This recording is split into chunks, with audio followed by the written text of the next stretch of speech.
ரதசப்தமி தை மாசம் வளர்பிறை 7ஆம் நாள்.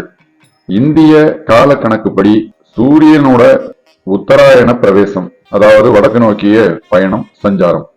விஞ்ஞான கணக்குல பூமி தெற்கு நோக்கி நகர்ற புண்ணிய காலம். சூரிய மண்டல மத்தியவர்த்தி நாராயண, அதாவது சூரிய மண்டலத்தின் நடுநாயகமாக விளங்குபவர் ஸ்ரீமன் நாராயணர். அதனால அவர் சூரிய நாராயணர்னு அழைக்கப்படுவார். சைவத்துல அவர் சிவசூரியன். மொத்தத்துல சிவ சூரிய நாராயணர்.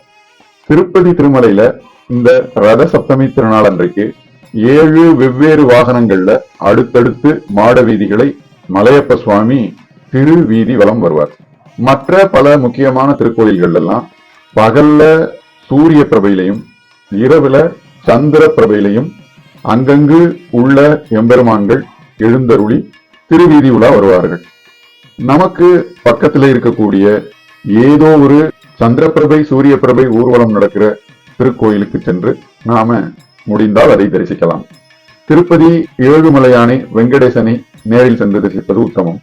திருப்பதியிலேயே கீழ் திருப்பதி பத்மாவதி தாயார் திருக்கோயில் புனித புஷ்கரணியில, அதாவது திருக்குளத்துல சூரிய ஸ்ரீனிவாசர் எழுந்தருளி இருக்கார். அவரை போய் சேவிக்கலாம். அல்லது இந்த அளவுக்கு முடியாதவர்கள் அவரவர் வாழும் பகுதிக்கு மிக அருகில எந்த கோயில் இருக்கோ அந்த கோயிலுக்கு போய் ரதசப்தமி அன்றைக்கு ஒரு அர்ச்சனை செய்து பெருமானை வழிபடலாம்.